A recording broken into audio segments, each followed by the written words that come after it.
Nice tits, bitch.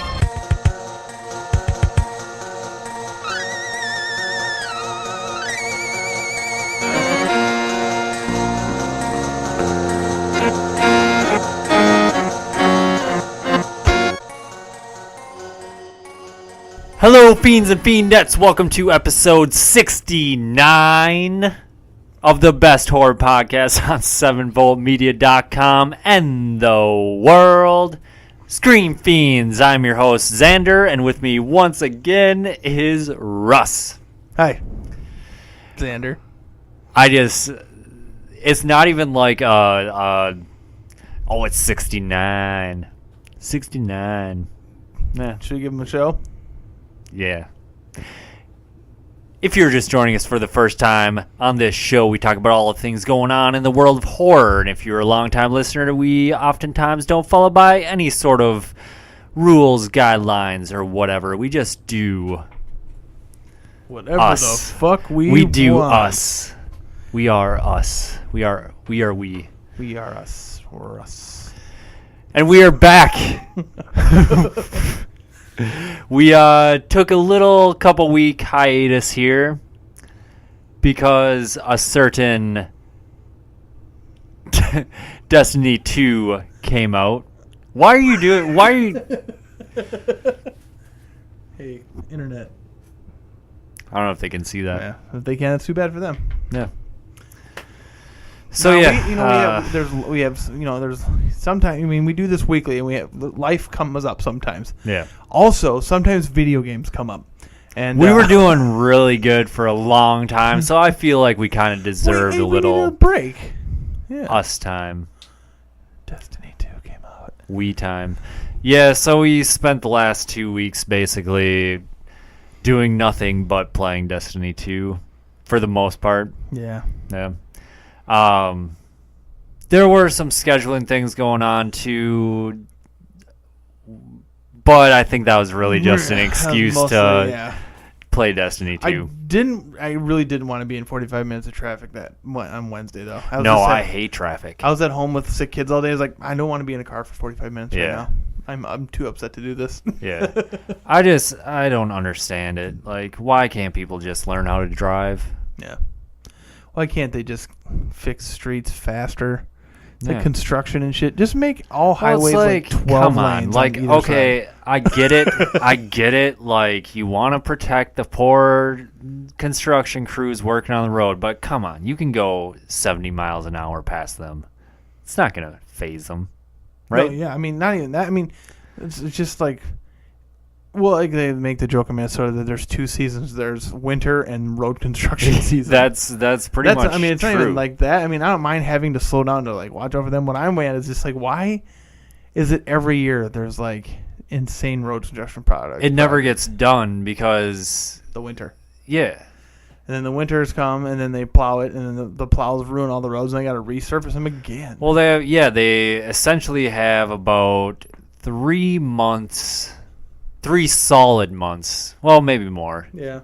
3-4 months to actually get anything done. Yeah. And then it's just like you can't do anything, and then It's like sometimes you think that like if it ain't broke, don't fix it kind of stuff. You know, I mean, if you got to resurface, you got to resurface. But sometimes just like the goofy turnabout things they do. I mean, they finally did do something nice over where there's this one. You can now go like right. If you stay in the right lane, you can just go right onto the off ramp as opposed to before where you had to wait while other people are trying to merge into rush hour traffic. Even though your exit's right there and you can see it, and you could just go around them and go up, and some people would do that. But there was lines there was 2 lanes of space. yeah. But if you went along that side and there was a police officer, you were going to get pulled over.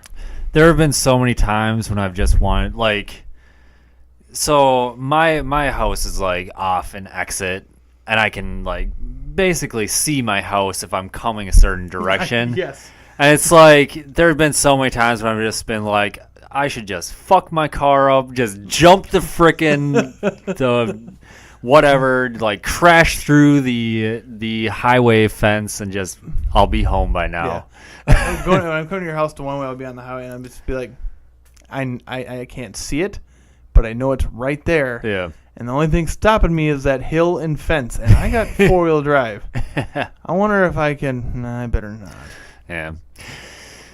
Get at us on Twitter at Scream Fiends. Let us know what you're watching, what you want us to watch. What kind of road conditions do you live by? Do you live by 3 months of construction and we got another 9 question. months of winter? A joke has been coming up recently in Team Sinville. What I want to know is how long do you wait to eat a pizza after it comes out of the oven?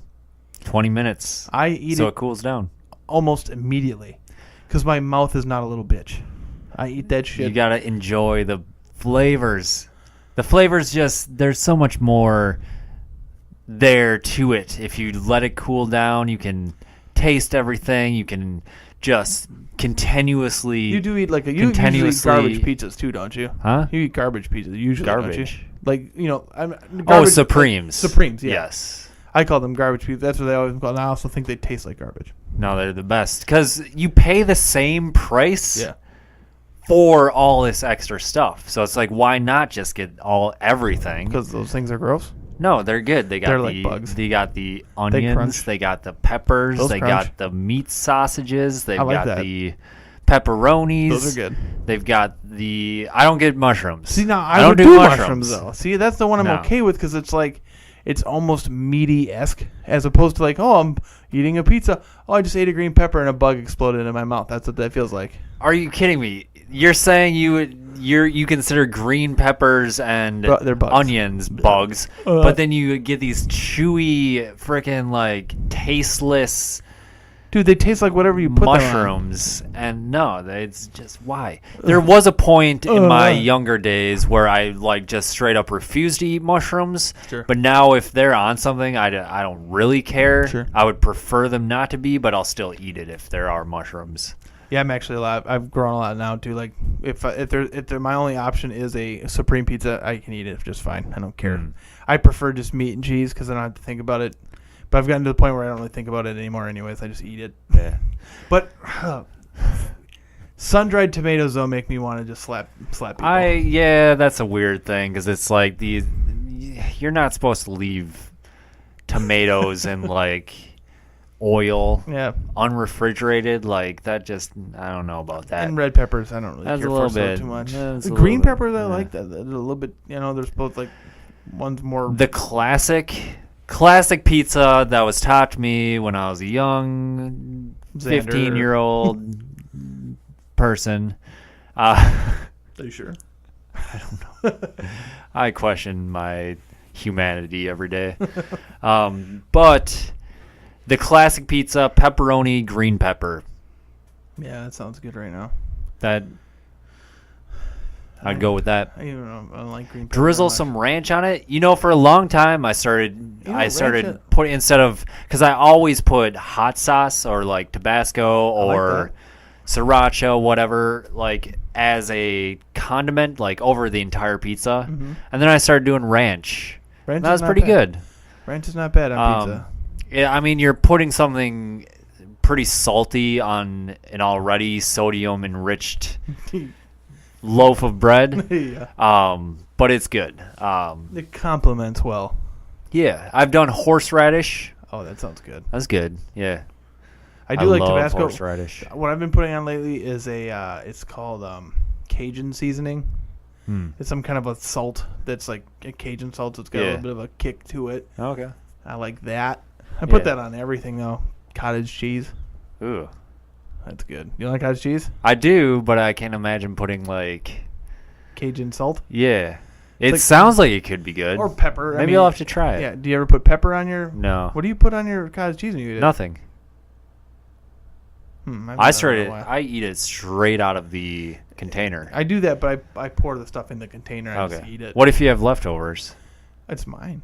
Does it doesn't affect it? I don't think so. It's a salt, so going back to it. Maybe. I guess maybe. But we have a Patreon, patreon.com/screamfiends. You can donate if you would like to our wonderful pizza show. We should do We should do date shows. Let's try this piece out and just eat on. That'd be pretty good. Yeah. We should start a new podcast where we just eat food. I would totally be down with eating food. Today I got Chipotle burrito with chorizo on it. Let's try this out. Just eat it silently to ourselves for like 20 minutes. And then at the end, just be like, "Oh, that was good." That was good. End of episode. Yep. We'll see you next week on Xander and Russ Eat Food. You know, there are people that, I mean, it's probably mainly females, but people will pay them to watch them like eat stuff on the internet. You can pay someone to do anything on the internet, but Yeah. I bet. Can I watch you fold your socks for $5? Okay. I bet we could make some actual money having us eating, being silent, I'm just eating. eating. It'd make a whole lot more money than this goddamn horror podcast. Nobody likes horror movies anymore. Yeah. So I'm sad. A coworker of mine left, and she was my go-to for horror movies. Yeah. And she was training somebody in as she was leaving. Well, the person she trained in is into horror movies. So Goddamn. I told her that I think Baptism by Fire is best. Yeah. You know, because she watches a lot. So I'm like, hey, you watch horror movies? I just threw Martyrs at her right away. Just because I want people to come to work and look at me like, you're a fucking freak. You know, but no, you know, she goes, yeah, I'll have to check that out. I'm like, just make sure it's the French one. And like, do you have a significant other? She goes, kind of. I'm like, you might want to bring him in on this. I don't know if you want to sit through this.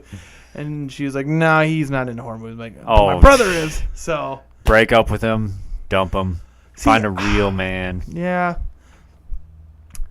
See, like I'd be okay, like if my significant other didn't watch horror movies because they just think they're dumb. Yeah. That's my current situation, so that's why I'm okay with it. But if I was like dating somebody like I don't like horror movies because they're scary, it's just like, well, they're come on, that's the point. Yeah, that's the point. I would love it if I was at that level where I was like actually afraid to watch a movie.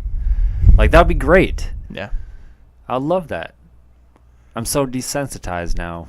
We should like take a bigger break and watch nothing but like My Little Pony or like The Simpsons or something nice for a long time, and then come back to horror and see what happens. Do you think it's just too late? Do you think it's too late? We've been too desensitized? Yeah, our brains are just. See, I got to be. I was old enough to really enjoy that turn, though, like where I become desensitized to shit now. Yeah. But I mean, I got to go see The Exorcist and be scared of it in theater. That's awesome. Because when they re-released it, yeah, that was awesome. And The Ring. Oh, that scared me. I love the. I did see The Ring in theater. Yeah. I saw that in some girl's basement. We're on YouTube. If you're watching us on YouTube, congratulations. You've won. Yeah, you've done it. I wonder if anybody's found us by accident on YouTube. Like clicking around like. Oh, what is this? Lights Out spoiler cast. Oh, no, these guys are dumb. Let's keep watching them. Yeah. Never know. Maybe. Yeah. Our tens of views. Are We great. We have tens of views on our videos. Yep. Thank you.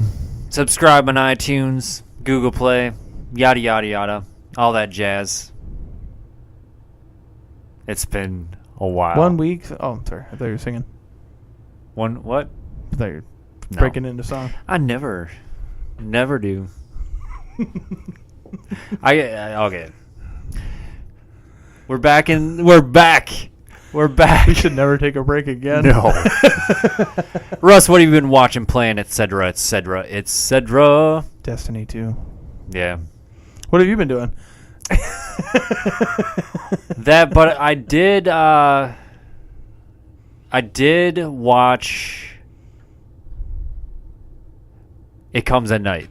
But I want you to watch it too before we talk about it. But I will just say, if you get a chance, it's on Amazon. You can buy it or rent it. Watch it. It Comes at Night. It Comes at Night.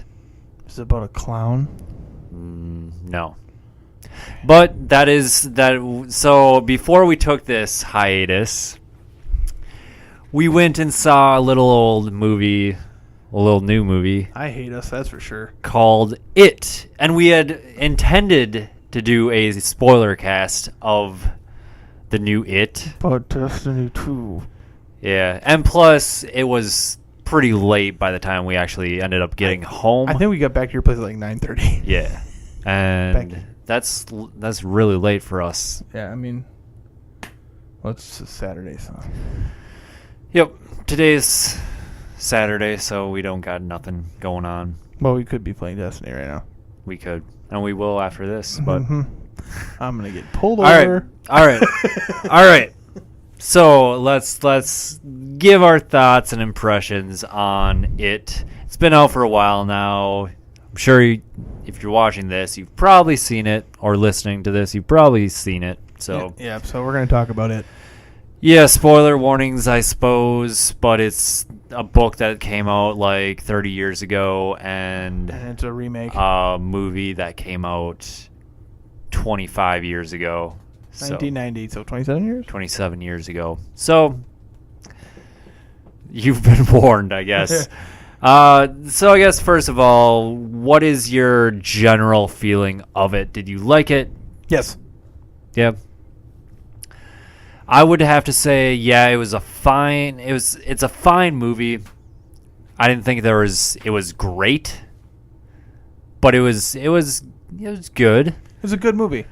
Yeah, absolutely. I don't think it's not a platinum winner. No. From us, maybe gold, because it was just well shot, sound was good, this and that. But even then, but it was, the acting was okay. Like, usually I hate kid actors. Like, I just don't, unless it's a foreign film. Like, for whatever reason, American kids just can't act.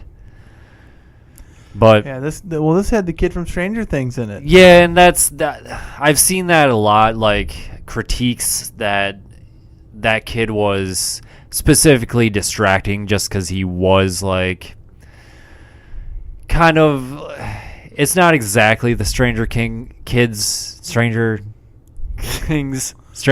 role, but it's a similar situation where it's a kid fighting a monster, right? But in this movie he's kind of like a smart ass, and the other movie is more kind of like a heroic type, archetype. Yeah. But I like it for the most part. I mean, I think it was good. It was a good movie. I'd give it at least a silver from us. But my biggest complaint with the movie is what they did with Pennywise. How there's way too much CGI with Pennywise. Like, the whole, like, twitch walking, like, what was that movie with Kevin? Stir of Echoes. That's what comes to mind whenever I think of that. Like, where they're stutter walking, whatever. Like, they did that a ton with Pennywise, and then I did like the scene where he came out of that refrigerator, though, and untwisted. Oh, that was kind of cool. Yeah. But, I liked the one kid's monster with the lady with the long head. That she creeped me out. That was like a painting in his dad's, like, the synagogue. Yeah. I liked that. That was very reminiscent of The Conjuring 2. I think it was. I've never seen that on purpose. Yeah, because I think that happens with a painting of the nun. Like, that's a little bit different because it's the painting and then her hands, like, come out to clutch the frame, and then she runs at him. But in any case, yeah, it was all right. Yep, so I thought it was good. I think it's worth a look. It's worth going to see it. I'd go see it in the theater even. I've heard things about, like, they rely on pop scares too much, but it's just like, man, I didn't feel that way about it. No, I didn't. It wasn't noticeable. I thought, like, it wasn't like you're getting jump scares over and over and over again. Yeah. When they did it felt natural for the most part. I thought the kids were good, for the most part. Skarsgård was good as Pennywise. I thought he did a good Pennywise. Like that first scene, which everybody has seen from the the sewer when he's talking to that kid is just so good. I do think they kind of showed off his monstrous side way too early with that scene. Like, so he opens his mouth, like hyper extends his mouth and has all the sharp teeth and all that. And I don't think that was in the original TV movie with Tim Curry. No, I think you just see the person getting dragged into the sewer. And that leaves a little bit more to the imagination, because I think showing Pennywise as this monster, like right off the bat, kind of takes away some of the mystique. It was going for the shock and awe effect. It's like, let's bite a kid's arm off yes. right away in the movie. And I did like that they went that far, like biting the kid's arm off, and the kid's like screaming for his brother with a bloody limp arm. Yeah.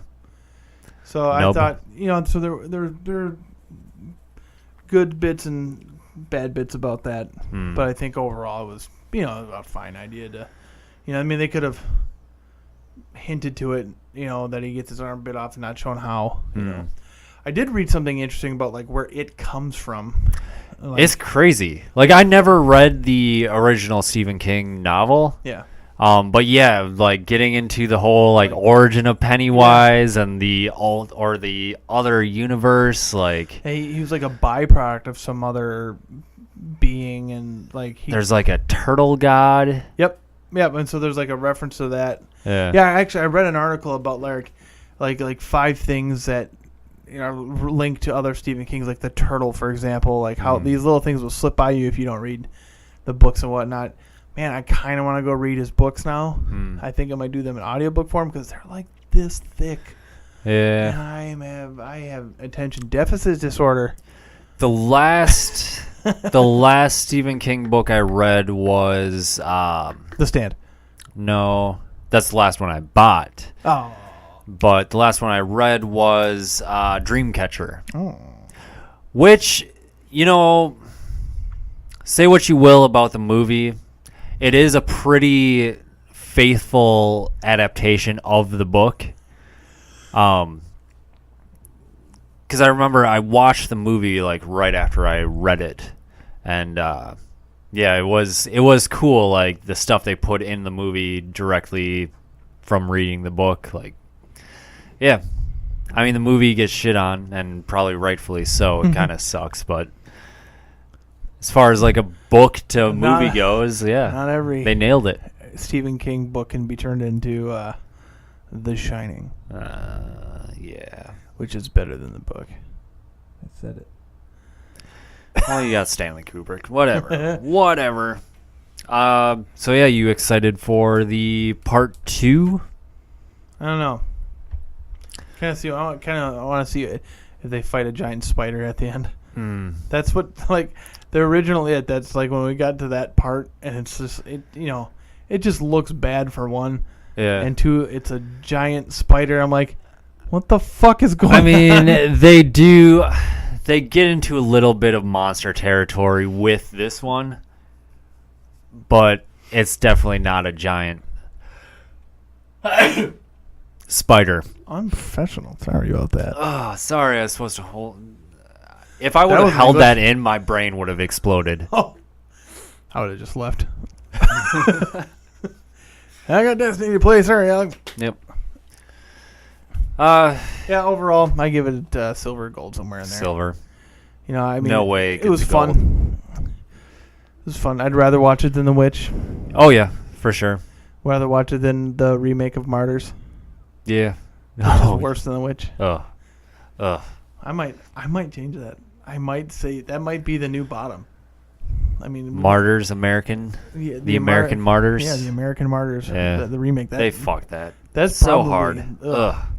How dare you? It still makes me mad to this day, though. It's like I should probably get over it by now, but like every time I think about that movie, I get mad. It's because Martyrs is so good, and we've been away for a while. We're going back into.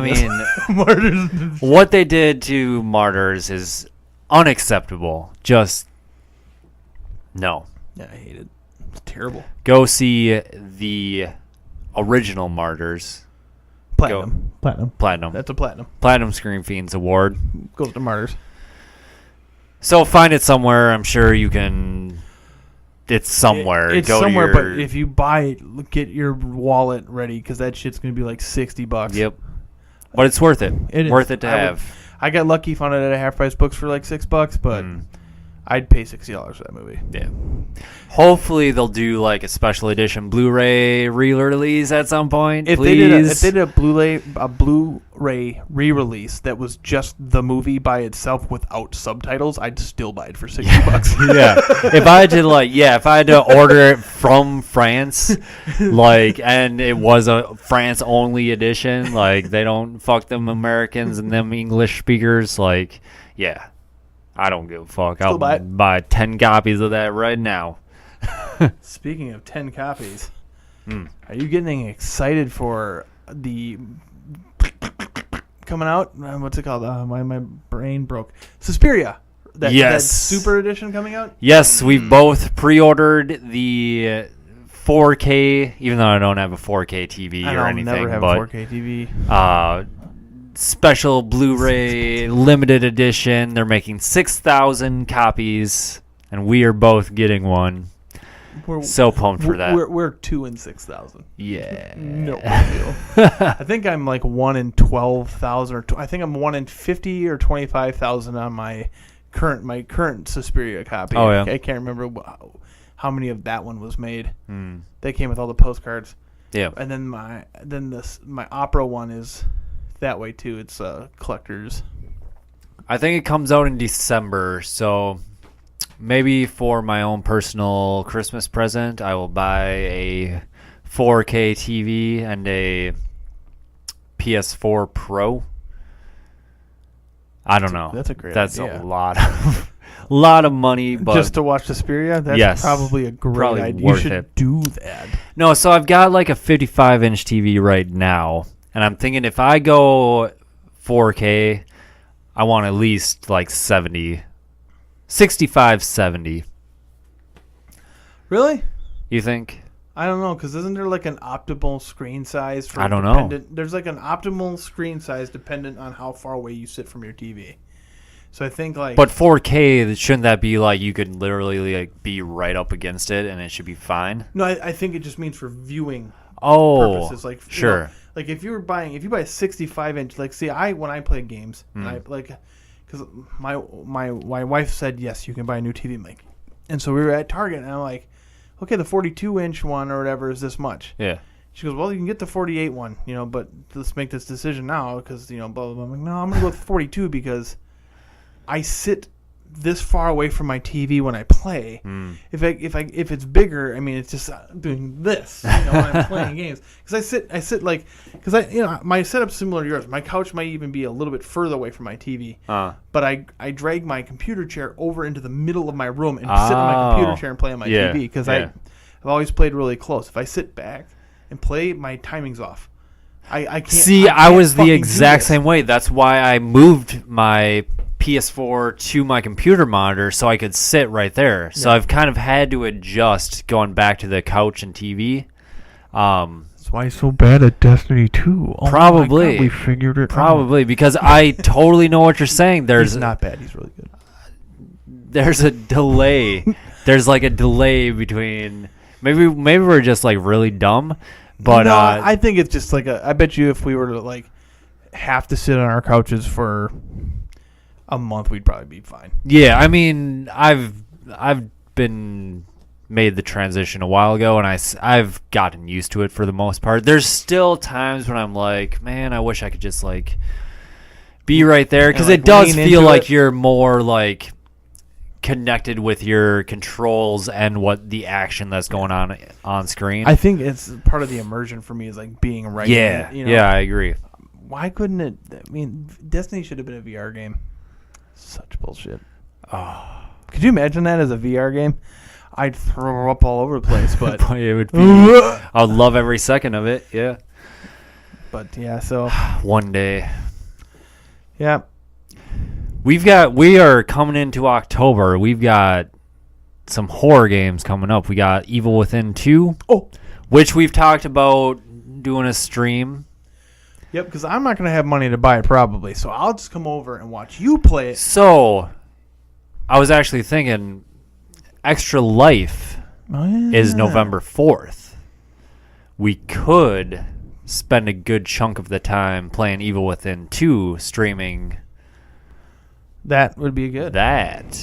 Maybe you could race Jason. I don't want to race though. I want to enjoy, take it in. Like racing survival horror games I get, but only after you've already beat it once. Oh yeah, just so you can kind of take it all in because it's kind of that was one of my issues. I read up. I had an issue with this game and I couldn't put my finger on it. And I read an article and I can't remember where it was, but part of the reason where parts of Resident Evil fail for me is that you can't take the time to look around because, shit's always on you kind of a thing. Yes. Or, it's like I want to be able to really look around, but you don't know, it's like. And that's why I liked the exploration parts of Resident Evil 7 so much more than when you actually have to fight things. Yeah. Because it is like it. Because when you're fighting things, especially in VR, it becomes super, I get super anxious. Because it's just like, first you're trying to get these controls down and not barf, and I couldn't even imagine playing that game during those high action fight scenes. Oh yeah, with the 30-degree increment turns. No way. How could you do that? No way. It drives me nuts. But especially towards the end where I get motion sickness with that turning on though too though. So I tried doing that thing where they narrow your vision. They kind of bring in the vision a little bit and they put a little black outline, just to help with that motion sickness. But that's my biggest contention with VR right now is I get motion sickness, and it sucks. But what I do notice is if I put a good weekend where I'm playing VR, it goes away. Yeah. After a while, I get used to it. But if that first couple, your first couple sit downs with your VR will make you sick. If you're prone to car sickness or motion sickness, the first couple times will make you ill. See, it sucks because I'll be enjoying myself so much, but then on the other hand, I'll be sweating, and super sick. I'm but I want to do this. This is so much fun. Yeah. Oh, it's so cool, but you're just yeah. But yeah. Yeah, but The Inpatient is coming soon. That's the prequel to Until Dawn. I want to play that one more than that's out of all the horror that I'm thinking that's coming out, that's probably what I want to play the most. Yep. So we will finally have to, for real, dust off our VR headsets to do that. Oh, that's going to be VR too. Yeah, it's a VR only, I think. Oh, that's awesome. Yeah. Did you play the play the VR Dawn of Dead shooting game or Until Dawn shooting game? I played the demo. Cuz that's fucking terrifying. Cuz you can't look away like you can with a TV, and so it's right there, and if you turn your head when a girl pops up and screams at you, you can kind of turn away from it or back away.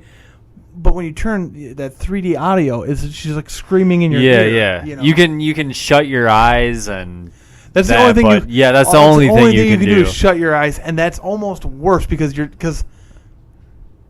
can shut your eyes or hide your eyes watching a horror movie and look away completely. Yeah. And get away. But when you're in VR, you can shut your eyes, but you might open your eyes to a pop scare, and it's like a double jump scare. Because you're it's a jump scare that's supposed to get you if you're watching, but you were trying to avoid. But now you've also closed your eyes because you're a bitch, and then you open your eyes to a. I mean, that might kill me if I do that. I better not close my eyes. I better just man up and. Yeah. I hope that it has you turn into one of the mine people. You know what I'm saying? What? Spoilers for Until Dawn. 7 Volt Media's Game of the Year 2015. You talking about the Wendigos? Yeah. You hope you turn into a Wendigo? Yeah, because it takes place in the Sanitarium. Nope. Where the Wendigos Dracula took place. But no, that's where. So it makes sense if like eventually you end up turning into a Wendigo. See, what I'm thinking is you play the last survivor. Oh. And then you're running from the Wendigos and you fail. Or maybe you turn into that dude from the first. The psychiatrist? No. You turn into the flamethrower wielding guy from Until Dawn. I like that. Or you're Hayden Panettiere's underwear. Yes. What's Nashville. Nashville needs to come back. No, it doesn't. But that season finale, nobody cares. But no. I think it was What's a season. that movie I don't now? know. It's See, on let's talk CMT now, let's talk so about it's a really all good like movie. fucked up this season. Wayne's World, where it says I want to come back as a leotard. Leotards. You don't see leotards very often. Where would you see one? I mean, unless you like watch gymnastics, workout videos. What was that? Thigh Master. Yes. Suzanne Summers, was that who it was? I don't know, but she was in. What was she in? Was she in Step by Step? Suzanne Summers? Step by step. I don't know. Day by day. I watched that instead of scary shit when I was a kid. But yeah, leotard. No, nowadays I don't know why I just thought of this, but when you were younger, do you remember when if you had cable or maybe even just normal TV, if you went to like the higher up channels, you would get like it almost looked like infrared. Are you talking about like trying to see the Spice Channel when you don't actually have it? Yes. Oh yeah, I remember that. That was the shit. So like the way it worked on mine was like, I had like on my controller the channel back where you could go back and forth. Okay, yeah. So when I would get to the channel, I could see something for a second, sometimes even get sound, right? Oh. You know, like, because like that shit from American Pie is real, where you can kind of get an image from this. But yeah, I would have to hit channel back, and it could sometimes get like a clear image? Like not clear. Like, it was never that good. It was always way better than anything I had access to because the internet wasn't readily available to me. Now I can just like, well, I'm at Cub and I'm bored. You know? And so I mean, it's like they're out shopping and I'm pretending to poop right now. And but I mean, think about that. Like, think about how easy it is to get access to. I know porn. Like, that's what I'm saying. Like, how exciting it was to get like the super pixelated. So for me, it was vision. Like it was almost like the negative. Photo. Yep, like a negative, and then it also did that like quick scrolling thing. Yes. Oh man. And you would get these images, and you had to time it just right every once in a while. But should we talk about like the history of porn for like the millennials, our age? Like, because it started off with that. You know, y'all had that one buddy whose dad didn't try really hard to hide porn. Yeah. Then you had that. And then when you got the internet, it was finding the websites with those 15-second clips. And what you do is you'd open up multiple windows, press play on them as fast as you can. They took forever to download. Yeah. Oh. You know, and then you press play, and then you're watching them all at once. And then for a while though, it was like pictures. Like, pictures were the only thing you could. Like, I can't imagine nowadays like just going to look at pictures. Yeah, like that's something. If I'm like bored, I'll like maybe check out some pictures, like boobs. Celebrity nip slip, whatever. Like, that's fine. Like, but I couldn't imagine like going to photos as my primary source when you have all these options out there. Why would you ever want to just? But unless there's like that one picture, like from your you stumble on a picture you saw from your childhood or something. I don't know, but yeah. Back in the day, like you would get like the gradual like loading of the picture as like yes, and then that there's the first part of that areola comes out, and you're just like. If your parents come down, all they see is like you sitting in a chair and like a swirling mass of power around you because you're charging up like Goku or something. Oh my god! So I had 3 sisters growing up, and I don't like where this is going. So they would get the Victoria's Secret catalog, that was my go-to for a while too. Mm-hmm. Yes. Mm-hmm. Sports Illustrated swimsuit issues. Yep. Especially when they started to do the painted bikinis and shit. Oh, I was like, that's nip. Oh, I used to have a poster on my door. Who was the chick? Married Seal? I don't know. I never knew names. I only knew boobs. But then Maxim came out. Klum. Oh, Heidi Klum. Sure. Yes. Remember Maxim came out too? Oh, I had a subscription to Maxim. Man, my pops had that. I'm surprised that my mother let him get away with that. But when he would throw them out, I would get them. I remember having the Kirsten Dunst one. Yeah. Oh, man. Those were the good old days when you actually had to work hard for your porn. Or not even porn. Yeah, like when you get older, it's just nothing's as exciting as when you're a kid. Yeah, like I couldn't imagine growing up in this age where it's just literally like you got your iPads and iPhones. Yeah, if I had like you can just go wherever, get whatever you want at any time. Like I mean, you could put parental controls on things. Yeah. But now I just look up pictures of like this. We'll try one more time. I love that face. Yeah. He's my favorite. In any case, I don't know where this came from. Porn! Anyways, we should do a show just on porn, too. Food and porn. Oh, I got it. We could talk about porn while we eat pizza. I like it. We have a Patreon. That can be one of our tiers. That can be one of our tiers. If we get enough people. 50 subscribers to Patreon at any amount, we'll do a porn and pizza video show podcast. This week we're watching Backdoor Betty 18. Scream Fiends edition. Scream Fiends edition. There's got to be a horror porn out there. Oh, yeah. Walking Zombie Dead. porn. Burning Angel did a Walking Dead parody. And Reanimator. I don't want like a parody, though. I want like a real movie. Real porn horror like movie. Basically all the sex scenes if there was actual some D&V. Yes. I like me some D&V, that's for sure. D&V. Yeah, what have you been doing? Whatever. We were talking about that. We talked about it. Yeah. What else? Where are we at? We're good? Yeah, we're good. What did we watch today?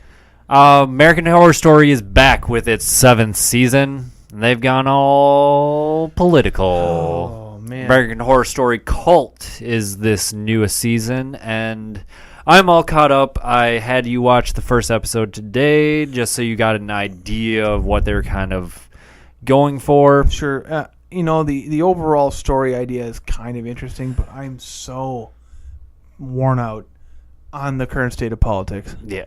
And just like watching that, I don't know if I was feeling ill because of trying out that new queso from Chipotle. I got the queso on my burrito. I thought it was actually pretty good. Now they were scraping the bottom of that fucking thing. I almost didn't get it just because I saw it had like the film over it. So I'm thinking I'm going to try it again. I think I gotta. Just like they scraped the bottom of that thing. Yeah. But I didn't like it. I don't think I'm gonna watch American Horror Story ever. Like it was just so fucking. I mean, even if you were to take that same story and not tie it politically, where it's just just to make it a thing. Yeah. There's just something about the acting or something. The character drove me nuts. So do you get? Because we kind of talked about this before, but do you get how I was saying, like, I can't tell how much of it is, like, a joke and how much of it is they're actually, like, serious about the things they're saying. Yeah, because, I mean, you're basically, like the comments about triggering and the comments about, this, and, like, are they lampooning? And, like, how everything was so much better under Obama, like... I mean, I think that character... So are you trying to discern whether the show's making a statement or not, or if it's just the characters thoughts on these things. So I see. Or if they're trying to be funny, like showing the extremity of that kind of person. I can't tell, and I think it's just I'm too worn out about it, and I just don't want to hear about it anymore. Yeah. You know, I have my own take on the state of politics. I don't really care about politics. I have a different view on how things should run, and it doesn't involve a government really, but like, or very, I don't know, but it's just hearing about it. It's just, and then you go to work, and it's just, you got to hear it from both sides all day because everybody wants to talk about this shit still. Yeah. I just don't fucking care anymore. I mean, it's just like things are. I think people like to like it's almost like not exciting, but I mean it's something to like get riled up about. Like that's my thing. I think people get passionate about something. Like well, I think people get so fucking bored that they just this is it for them. Yeah, you know, kind of a thing. This is why I try to tell people video games. It's like it's a drugless escape. I mean, you don't have to be inebriated, which is also fun to do it that way. But like, if you can't use drugs but need a fucking escape, play some video games. Right. Watch movies. You know, it's like some people like. I mean, it's like I got a buddy that, like, oh yeah, I watch the news every night. Why? Here, let us tell you all the bad shit that happened today. Oh, yeah. Thanks. You know, it's like I know bad things happen every day, and I know they're well beyond any of my control whatsoever. So it's just like I'd rather just be oblivious to it. And it's like the constant like bashing Trump. Like I don't give a fuck. Like I don't care, but don't act like it's going to be this life-changing thing. Like Trump is not going to change anything more than any other Republican has ever made some sort of life-altering change. Like, it's not going to happen. Like, this country is left-leaning overall majority. Are you talking about, like, on the social issues or whatever? Yeah. Socially, I think this country as a whole is more socially liberal than anything else. Like, I think everyone, for the most part, wants to care for other people. I think generally. Sure. So yeah, I agree. I think the people just need to leave each other alone. Really. Yeah. Honestly, just why the fuck do you care what anybody else does? As long as they're not hurting you in any way physically. Right. You know, then why do you care? And it's just like misinformation everywhere. Yeah. So on both sides. So it's just nonsense. Nonsense. And a bunch of nonsense. And see where the conversation has gone. This is why I don't want to watch American Horror Story, because I don't fucking care about that shit. Yeah. I'm so tired of all that bullshit. I just want to be entertained and not have to think about that anymore. I did my thinking. I participated in this election before. When I got to the actual election, I was already fucking gone. Didn't fucking care. But like I was in the mix trying to involve myself and everything on the way to it. And then when that shit happened where Bernie got outed, you know, because the way I looked at it, and I'll just put it on the table, was like I looked at it like Trump has no chance. Hillary Clinton destroyed Lebanon and did all these other, like, I mean, she's very aggressive militarily. Had slaves apparently. I didn't know that part of it. You didn't hear about that? No, I didn't hear about that. When they were in the governor's mansion in Arkansas, her and Bill, they used prisoners as free labor. Oh, that's nice. Because under what amendment? Some amendment. I can't think of the amendment off the top of my head, but it says slavery is illegal or whatever, except for like criminals. Oh, that's kind of sounds like what happened after the Civil War. It's like basically, if you didn't own land, you were arrested. So like all they freed the slaves, but they didn't own land, so they got arrested. And then the only way they could get they could either be in jail or they could be slaves again. It kind of seems like what happened with that whole thing. So like nothing really came of that or whatever. But I don't know. That's some weird spotty thing I heard from somebody. Don't quote me on that. I had never actually looked into that. But yeah, so I was like in it though, and I was like, okay, well, if the country's gonna go broke trying to push social things. I'd rather it go broke, trying to push these social programs that give free college and free healthcare, blah, blah, blah. I'd rather go broke doing that than going to war. I mean, I figured, that way we're not murdering people in other countries, because of whatever shit, that have nothing to do with us. Yeah, I mean, yeah, exactly. To destabilize this or do this, or I don't know. I don't know very much about it, but I just figured I'd rather not go to war. Yeah. I'd rather go broke, trying to feed people.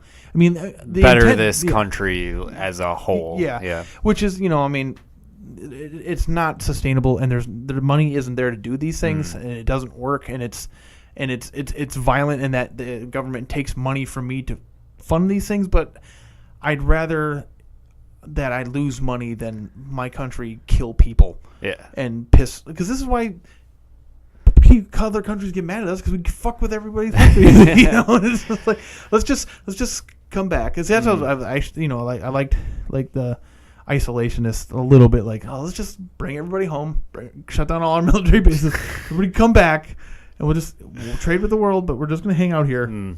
You got a problem, you got to figure it out. I mean, it's just like I don't know what the solution is. No. Stop. Yeah, I agree. In any case, after the first episode, it does get away from the whole politics. Like, it's still kind of there, but it's definitely not like the key component of everything. So cool. If the first episode kind of rubs you the wrong way, I'd say stick with it. It gets better. Oh, I haven't been able to watch the show anyway, so I doubt this is a season that's going to get me into it. Yeah. But I wish we would have watched Black Mirror instead. Yeah. Because I liked that. I just didn't go back to that either, but that first episode where that guy fucks a pig. Oh. That was fucked up. Then I did watch the one with the VR. Oh, that was fucking cool too, where the guy thought he had like this big ass experience. It was like 6 seconds though, or whatever. Yeah. It's just like, okay, I like this show. I've been watching the American Vandal, mockumentary, and it's funny because when I first saw the trailer for this, I thought it was a joke. I didn't think it would ever be real. Have you heard about it? It's like a mockumentary, basically in the style of Making a Murderer, but with a kid that draws dicks on 27 cars in the faculty parking lot. It's good. It's actually really good. That's funny. But yeah, when I originally saw the trailer, I could have sworn it was a joke. Never thought it was going to be a real thing. But it was a real thing? It is a real thing. Okay. It's a series on Netflix. So I know there's a series that's kind of like a spoof on that To Make a Murderer thing, but it's got John Lithgow in it. Oh. Or something where he they frame him, or they try to set him up for killing his wife or something, and everything he does makes him look even more guilty. And how are they going to make him not guilty? And then what ends up coming out about everything is hilarious. But yeah, I have some news. It's a little bit older, but hit me with it. All right. I don't know if you remember Melissa Joan Hart. Oh, yes, I do. She was in, what was that show? Clarissa Explains It All. Clarissa Explains It All. And Sabrina the Teenage Witch. Yep, and I've heard something about this. They are rebooting Sabrina the Teenage Witch. I watched a couple episodes of that. I watched a lot of Clarissa. Yes, see, that's the problem I had when I was thinking about it. I was like, am I thinking about Clarissa Explains It All or Sabrina the Teenage Witch? Because I definitely watch way more Clarissa Explains It All. The Sabrina, she's got a talking cat. Yes. Meow. Black cat. Yep. And I know I watched Sabrina the Teenage Witch, but I don't know. I can't remember it as clearly as Clarissa. I didn't read anything about this. I've just caught a couple headlines. Are they making this like a darker version? Yes. So I didn't actually realize that Sabrina is a spin-off of Archie. Well, Sabrina was a character in the Archie comics. Okay. And I think the comics are actually darker to begin with. Really? I don't know 100%, but that's just kind of the idea I got from it. But in any case, they rebooted Archie as like a dark murder mystery show. Riverdale? What? I haven't actually. It's on Netflix. I've heard about it. I didn't know that was. Yeah, the first season is on Netflix, and I've been wanting to check it out. I know Archie like when I see it, but I don't know what the fuck it's about at all. The comic. No, neither. I've always heard of it and seen pictures, and all I know is Archie and Jughead. Yep, Archie, Jughead, and Veronica. Oh yeah, and Veronica. Betty is one of the other girls. Sounds about right, Betty. I thought it was just kind of like a comic book about kids in the 50s. Yeah, is what I thought it was. Almost like a Happy Days. Yes. Type thing. Yeah, I thought it was probably like, it's like a Happy Days comic. It's probably literally what I thought. Right. Hard figure. So yeah, they took Archie and made it a dark murder mystery show, like almost like a Twin Peaks-esque. Like, I mean, it's called Riverdale, so it's got the whole like city is crazy kind of thing going for it. I want to see Twin Peaks. Yes. I've been hearing a lot of good things. It's over now. However, I am getting all my information about Twin Peaks from a David Lynch fan site on Facebook. But yeah, it's going to be called The Chilling Adventures of Sabrina. Okay. So, seems like a working title to me, like that. I don't know. It seems a little bit long and uncool. I hope they do a crossover episode with Sam and Dean. Oh, it is on CW. Oh, it's a CW jam? Yeah. Oh, this shit's going to be terrible. I'm going to watch the shit out of it. So I told you what I said to my wife when I first caught her watching Sam and Dean. What's that called? Supernatural? She was watching, and I was sitting with her for maybe 2-3 minutes. I'm like, is this a CW show? She goes, yeah. I'm like, yeah. But I ended up watching more of it and liking it. Sammy. Yeah. Dean. We will see. I'll check it out. Yeah. The Predator reboot or sequel, I don't really know, has been confirmed to be set in suburbia. How do you feel about that? No, I'm kind of dumb. So we got the jungle, we got the city. We got the jungle again with Adrian Brody. Yep. And suburbia. We also got like a subarctic like temple. That's right. Let's not talk about that. Let's not remember that one. But yeah, it's gonna like center around a father and son apparently. So is it gonna be like The Predator meets that Christmas movie with Sinbad and Arnold Schwarzenegger that I can't remember the name of? Jingle All the Way? Yeah. Parts of that was shot in Mall of America here in Minnesota. One of my friends was in it. And like the karate scene, he's one of the kids. Oh, cool. And two of them, actually. There's two kids that I know that are in that karate scene. Oh. And, yeah. Yeah, it'll be interesting. Trouble Man. Interesting, the Predator. Yeah, there's not a lot of tall structures for the Predator to stalk things from in suburbia. And hold a skull and scream from. Yeah. Danny Glover. Doop on its keypad. Turn invisible. I don't know how I feel about that. Yeah, we'll see. I mean, hopefully it's a better reboot than the Alien ones. Oh, those aren't reboots. Those are like prequels, but I like them. You know, the further away I get from Alien Covenant and Prometheus, the more I tell myself that I like them.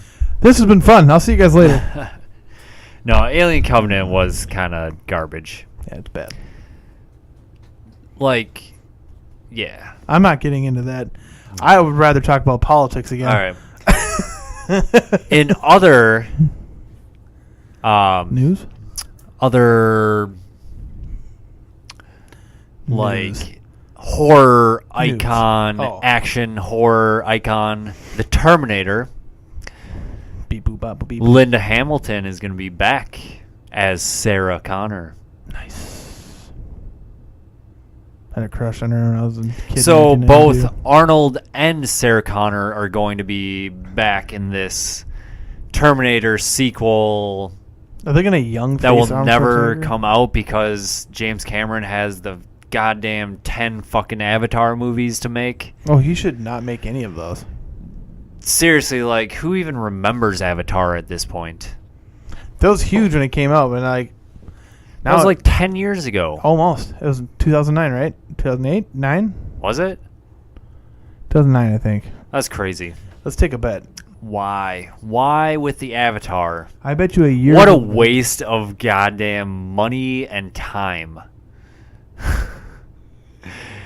Hey, he was trying to tell everybody to stop shitting on the world. 2009. I didn't mind the movie at the time. Nah, but it's like, garbage. After I get that's like, whereas the further I get away from Alien Covenant, actually, the more I start thinking like this movie fucking sucks. But Avatar is the same thing. It's the further I got away from it, like, because the first time I saw it, I'm like, oh, that was cool, the light and like the cinematography, everything. Then I watched it again, I'm like, oh, this is still kind of neat. Then I watched it again, I'm like, this movie sucks. Yeah. And also returning to their classic franchise, Jamie Lee Curtis is going to be back in Halloween.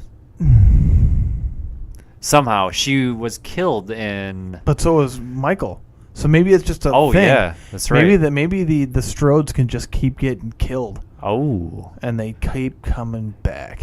they're Highlander spinoff. Halloween tied all together. She gets killed, right, but doesn't actually die. But Michael doesn't know that, so she's been hiding for years. But Witness protection. Yeah, and he keeps coming back, and she feels guilty, so she's coming back to put the axe in him for good. Oh, I like it. Oh, that's all I want to do. What? The only other one I had was the Purge, the next Purge movie. Yep. Move on. So don't. It's called The Purge: The Island. It's going to be a prequel. Oh, so when the first time they tried the purge on an island? No, the island as in Staten Island. Oh, okay. It's supposed to be like the new, what do they call themselves? The new... World Order. Something like that. But how they basically like came up with the Purge idea and all that. I don't know. I like the Purge movies. They're good. I've seen the first one.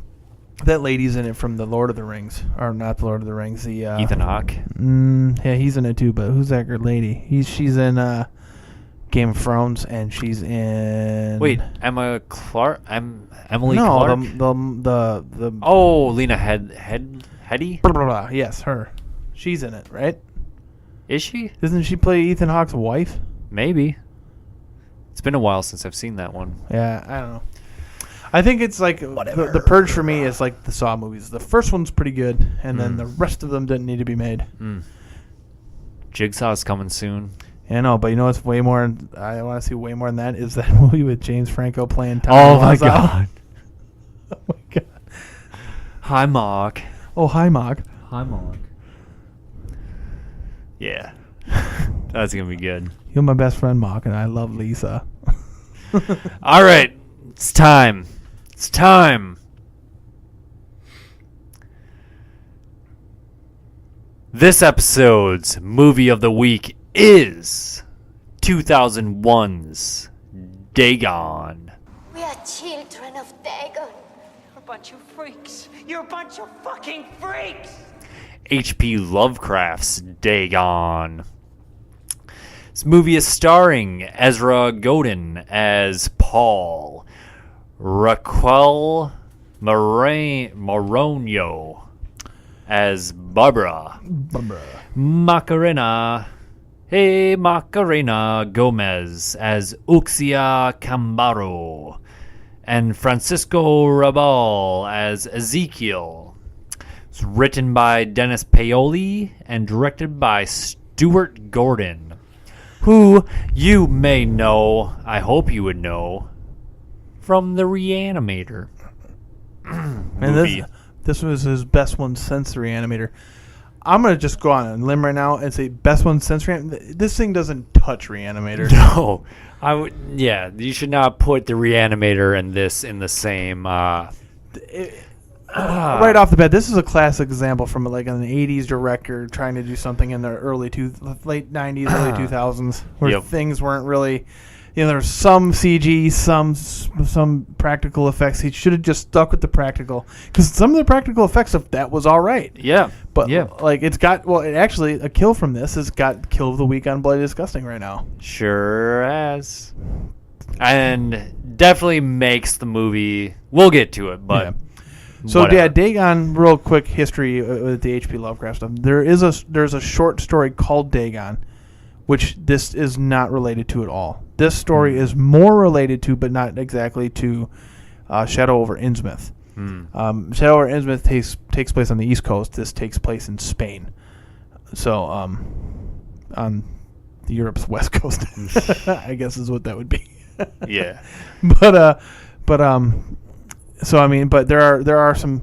If you've read the story, you will see that there are some similarities to the story Shadow over Innsmouth. I mean, they clearly kind of... I think what they did was take Dagon from the Dagon story and just put them in Shadow over... No, because Shadow over Innsmouth has Dagon in it. Oh, really? Well, the church that is there is when it's it's reappropriated to be... It's a place for the esoteric order of Dagon in Shadow over Innsmouth. Oh. So Dagon is mentioned. Okay. But I think the idea is that Dagon is actually Cthulhu. Oh, is what I think the idea is. Yeah, because they, what's happening is these people are turning into deep ones essentially, which is those fish-eyed ugly buglies. If you play WoW, they go. Murdochs or Mudrocks or something. Yeah, they're not Bollywogs. Those are the frog people. They're in what are they called in Murlocs? Murlocs, but what are they called in D&D? There's a name for them too, because you fight them in the Underdark. And they live in the water. But in any case, this movie starts out with an underwater scene. Like, you get all the credits kind of bubbling up. Is that how you would describe the credits? It's like you're looking in water and the names come up quickly and then go away. Which is, that's kind of neat. They did a lot of names right at the beginning there. Yeah. And then we see Paul scuba diving. He gets down and sees this big old hole in the ground. And it's like there's like a symbol. Yeah, it's a symbol. It looks like kind of like an eye almost. Yep. But it's just this big deep pit, and he starts going in there.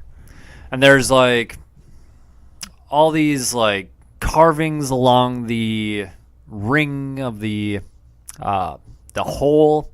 One of them looks like a Cthulhu, like a sea god, if you will. That's what they had. Yeah. Dagon. And then he starts like rubbing off some of it, and it's gold. Yep. And then there's a mermaid. Yeah. And she kisses him, except for her face looks like It. It. Yes. That's pretty much right. And that's it for the movie. Okay. Oh. No, there's plenty more. Turns out the whole thing was a nightmare. A recurring nightmare. Yep, that he keeps having. And he wakes up next to Barbara. Barbara. Who is not his wife, I think girlfriend. It's like his girlfriend. And so basically the scene is them chit-chatting about something that happened before the movie started, where he made a ton of money and they're rich, but he's bothered by something. He's nervous about something, and she starts to suck his penis, but he tells her that I'm not enjoying any of this right now, and he's referring to the fame and the money and whatever. And she thought it was the blowjob, so she went. She proceeded to have a cigarette, upset that he said this. Yeah. And then she grabs his laptop, goes out on the deck of the boat where you see two old people who apparently they're friends, and then she throws the laptop in the water. He's like, "What the fuck are you doing?" Blah, blah. Then they kind of have a little spat, and then then the old people make a joke about the spat, And then you see the old lady's tits, and then the storm comes over the horizon where the town is. Well, yeah, they see the village off in the distance, and yeah, you see like clouds coming in. And then you hear the church bells ringing and people chanting, and the old lady's like, "Oh, this is what I don't want right now." But then they get hit by a storm anyways. Yep, Howard and Vicky. That's right, Howard and Vicky are the older couple, and it's Howard's boat. Yep. Because Barbara, like when she takes out the cigarette, Paul mentions like you're gonna smoke in here, or something like that, and she's like, "Oh, Howard, boat, and he doesn't care." He doesn't care. Yeah. So Vicky goes down to like freshen up, and the storm hits the boat and pushes the boat into the rocks. Yep. And then the rocks come through the bottom of the boat and pin Vicky in the cabin. All right, so this scene is clearly like a miniature boat. Like I thought it might have been CG even. It was just it could have been. The way the boat slid across the water. Yeah. Because you got the waves behind the boat like this, and the boat just kind of like. Yeah. It looked like shit. Very bad, but yeah. So the rock basically, or the boat basically, gets impaled onto the rock, and Vicky's pinned in the thing. Yes, it ends up. She slides as the boat is crashing into the side of the boat, and then the rock pins her leg between itself and. So like comes through the bottom of the boat, and there's like a cabinet there, and like pins her leg against the bottom of the boat, the cabinet, and the rock itself. So it's like her leg is stuck in this hole, and she can't get it out. Yeah. And so Howard decides he's going to stay there with her, and the two are going to go off and try to get help. Yep, on the little life raft thing. Yep. And so they go. And they're going along, and things are fine. And but we get a scene. We go back to Howard and Vicky, and she's like, "Are we going to die here?" Blah, blah, blah. And then it pans down. You see the water's filling up with, like, blood. Yep. In the bottom of this boat, and then you see the blood trailing into the water, and you see this black mucusy shit coming up and mixing with the blood a little bit. Yep. And then something comes up to them, and you hear them screaming, and you hear gunshots, and that's it for Howard and Vicky as far as you know. Yes. So now that black shit is kind of from Dagon. You could kind of draw a correlation there, because in Dagon, a dude wakes up in a like solid land, but like black mire, stinky fish guts and bones all over the place, and he's in a. Then it's as far as the eye can see. So he's sleeping in the middle of the ocean where there is no land. No land. He's in the middle of the ocean. Then he wakes up in the middle of a black muck swamp as far as the eye can see. He doesn't know how he got there. But that's kind of like, oh, maybe that's, where they got the idea of making that goop. Yeah. But they're going to the town of, what is it called? Imboka? Boca, I think is what they called it. Yeah, I couldn't tell if it was just Boca or... No, because Boca's mouth. But maybe it could be that. But I think it was in Boca. In Boca. Yes. Yeah. But, sure. Yeah, they're boating along, and then something hits the boat and actually punctures the side, so they start sinking, taking on water. And Barbara decides, you better ditch the motor. Let's paddle this thing. So they end up paddling. They make it to Imboka, the port. Nobody's around. No. And then they get to the church and meet a priest there. Well, no, the priest ends up coming out because they're still on the port. Oh, yeah, they meet them at the dock. That's the dock, Yep. Yeah. And so... then we need help for our friend. He's like, oh, you can come with me, and then you get back on the boat. And there's two guys that have a boat. They're going to go out and try to find Vicky and Howard. Yep. But and you can tell something is off with them because one of them is wearing the Antifa fucking face baklava. He's not Antifa, dude. He's Esoteric Order of Dagon, okay, or Dagon, okay? That's not Antifa. I like that name way more than Antifa. They should just Order of Dagon? Yes, they should. No, they shouldn't. They shouldn't adopt that at all. I want them to just to piss you off. No. Antifa, if you're listening, change your name. Don't do it. In any case, Barbara goes with the priest to a hotel, and Paul goes with the two on the boat. Yep. Well, she tries to call the cops from the dock, and it doesn't work. And he tells That's her, right. She has a cell phone. Yeah, he tells her to go to the thing to get to the hotel to get to use a phone. Yep. She gets there, and that dude is not responding to her questions. So she goes to just grab the phone, and he tackles her or something, grabs her. But then the priest grabs her, and she gets dragged away. Yes. Paul gets to the boat with those dudes, and there's nobody on the boat. So he just assumes the worst. Finds the bloody towel that Vicky was wearing at the time, but no one on the boat.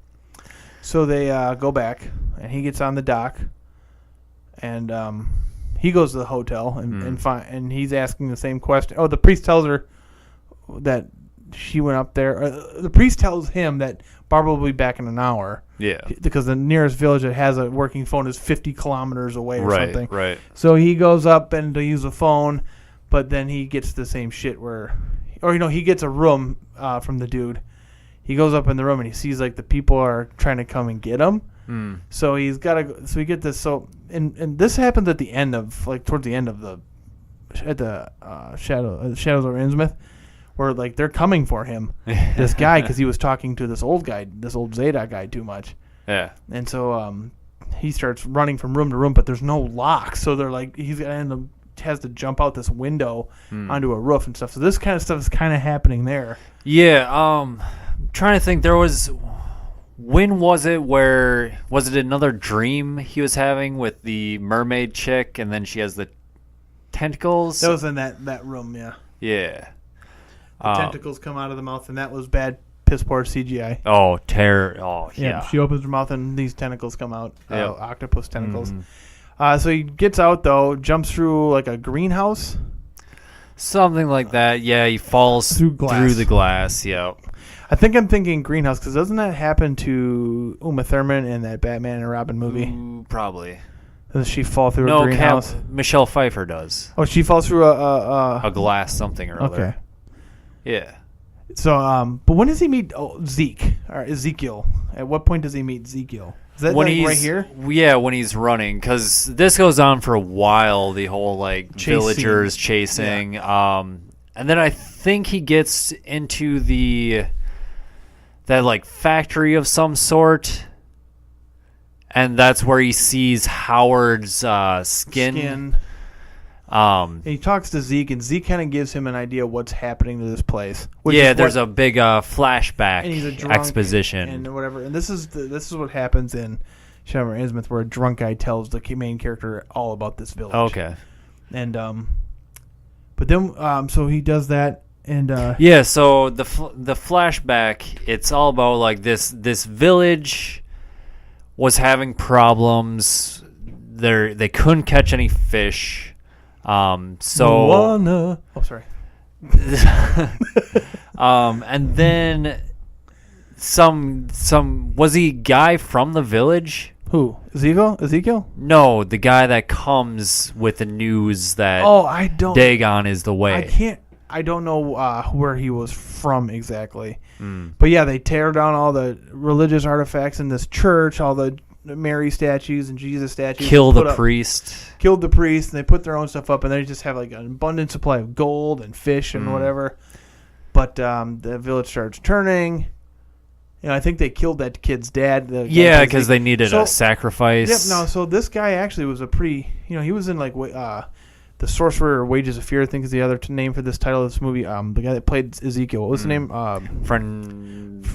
Francisco Rabal. Yeah, so he actually died before this movie came out, and they dedicated to him. But he's actually a pretty, really good actor at the time. This is his last thing, and he after his story though, they're going to try to steal. He's going to try to steal a car.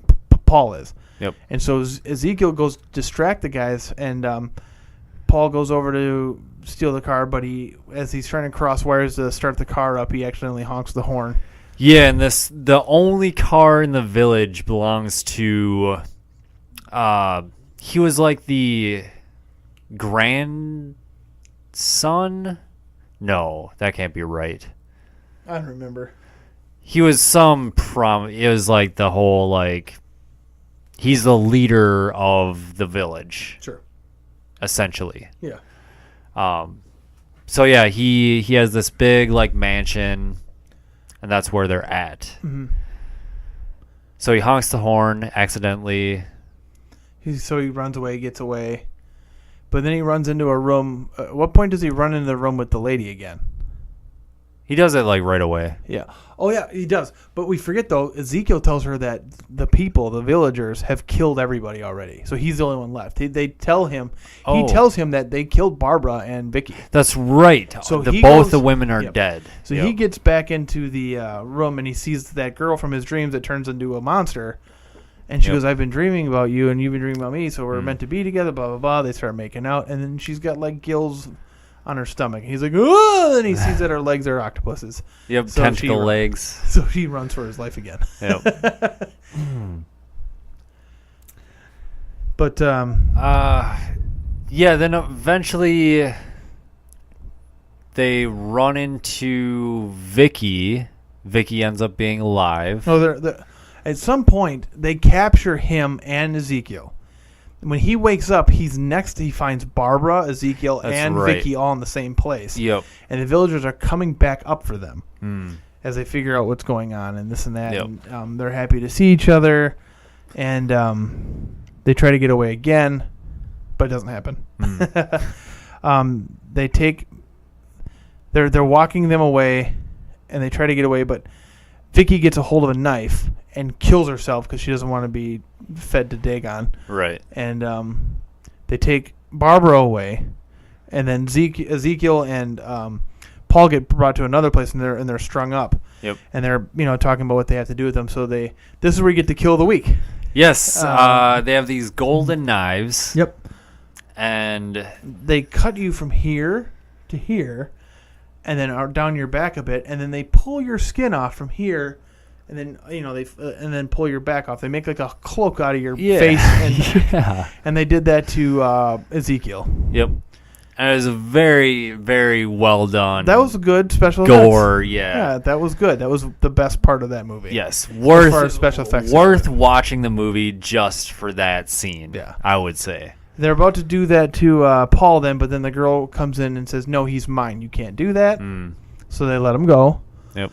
And she brings him in, and he gets away. He fights the guys off and gets away. That's right. And then they just go on about the ritual. And what we have now is Barbara strung up on this thing naked, and they're going to basically let Dagon impregnate her, so she'll give birth to an immortal. Yep, fish baby. They've cut her a bunch, and she's dripping blood down into the hole. Yep. With the water. Yep. It looks like the same hole that was in the scuba diving scene before. Yeah. So they're lowering into that, and then Paul comes in to try to save the day. And he starts throwing gas on everybody and starts them on fire with this lighter that keeps coming into screen. Yeah. And they're all the village people are wearing these skin cloaks. Yeah. And it's been 100 years since they've sacrificed anybody, and they're trying to. He first tries to say, "Let her go, you take me," kind of thing, or whatever. But the fire kind of throws everything off, and she ends up falling into the pit. But he managed to get over and wheel her back up. But she's all covered with that black goo, oily stuff. And she's like, "You have to kill me." You promised that you'd kill me. I don't remember that part of it, but where that promise was made. But right. But he goes, "No, I can't." And he goes to reach for her, but then some crazy CG piece of shit monster, Dagon, comes up and pulls her in. Yep. But I'm like, oh, how did he leaves the arms? Yeah, leaves the arms. And like, how did he do that? So the arms are still there. Yeah. So he's going to. So lady comes back and tries to reason with him that it's going to be okay. Come be with us, and he's like, nope. He's lost it all. So. Pours gas on himself, lights himself on fire.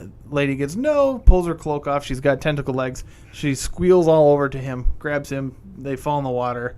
Then they swim away. He's all charred up. Yep. But he looks down and he's got gills. So this is one thing that I definitely have to give the movie kudos for, because they foreshadow this from the very beginning. Like, from when they're lying in bed, you can see he has, like, little bruises on his side. Yeah. And then throughout the movie, he's kind of, like, touching his side like he's hurt. Yeah. And Because he's so, changing. Yeah. This is what happens in Yeah. the last bit of dialogue in the book, or the story, where he's talking and he's starting to go insane as he's turning into one of these people. He finds out, because what we forgot to mention was that Paul is actually from the village. Oh, yes. His mother was brought here to be banged by Dagon or something. So this actually happens in the book too, and not like that, but like the guy in the story is actually related to this captain guy that somehow, finds Dagon, starts that whole process. So he slowly starts getting the wide glassy eyes and starts looking more fish-like and weird pouty lips and, Yeah, so Paul, who is actually Pablo, and the tentacle leg chick are actually half siblings. Yep. And she's all about he's gonna be her lovers and brothers forever. And they swim away. Yep, they swim away happily ever after. And that's in the story, the guy figured out he's going to go bust his cousin out of jail because he's going to return to the glory of which is the line that you see at the end of the movie by H.P. Lovecraft and whatnot. So, great story. Movie. It's got one good part in it, but most of the acting is terrible. But it's got that terrible charm to it, or it's like I still enjoyed watching it, but it is fucking terrible. It's bad. I mean, because it's sad too, because I actually like The Reanimator. I like From Beyond. I haven't seen any of the other movies like King of the Ants or whatever. We forgot about the sweatshirt. Oh, and the sweatshirt's awesome. He's got he pulls on an old college sweater that when he goes to the village, Miskatonic on it. Yes. I'm just like, okay, good. I like that little touch. Yeah. But as far as it being like a good movie, the soundtrack's fine. It's the quality. The quality is pretty low grade. It's very early 2000s. Like I actually would have never thought it was from even the early 2000s. I would have, if someone said that movie was from the 1980s. Yeah, I would have believed it. See, the CG is what got me.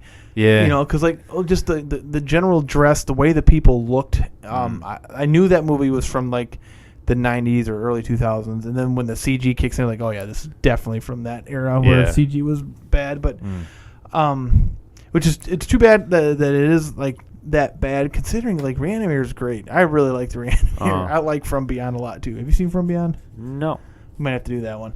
But but in the end, I'd rather watch this than Martyrs remake. Yeah. I'd rather watch this than The Witch. Yep.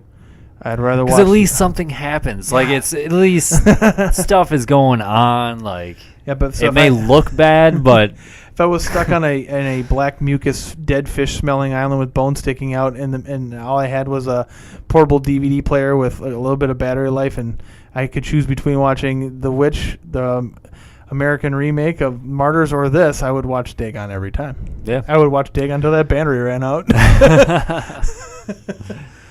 Yeah, I don't think it gets a seal of approval or a seal of any kind. So, if the award is just I would rather watch this than those other shit movies, that would be the award it gets. Yeah. And, as far as the seal of approval, that skin flaying part almost gives me a bronze for me. It almost gets a bronze for that for me. But the acting is pretty much atrocious. Yeah.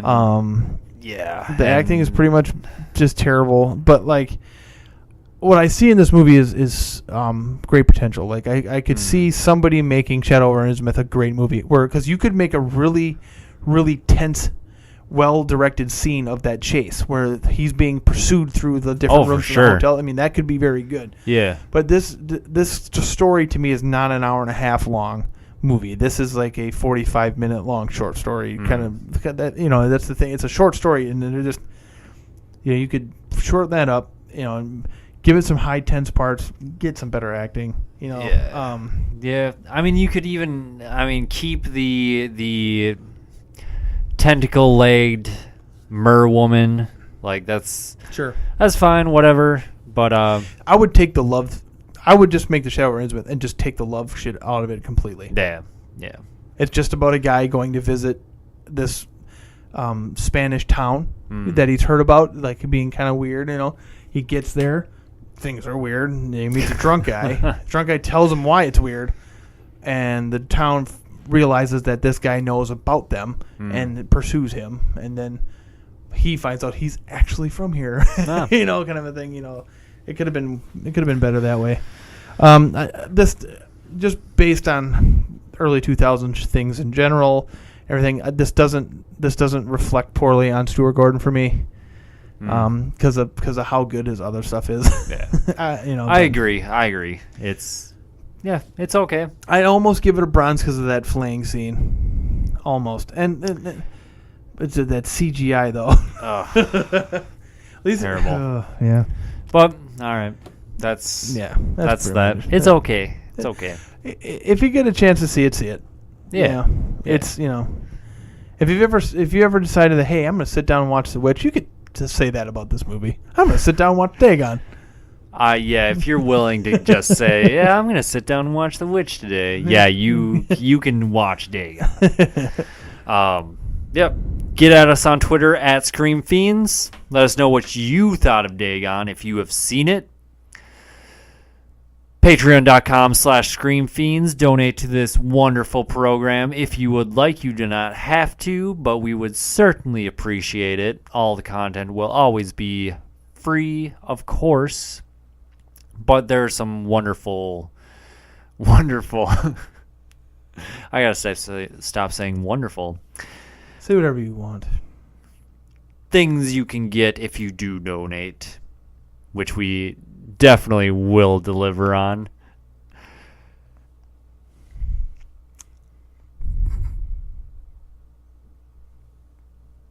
That's about it. Oh, yeah. Oh, hi, Mark. Oh, hi, Mark. Dude, Dave Franco looks like that dude in that movie. He does. From us at Scream Fiends, so long and farewell.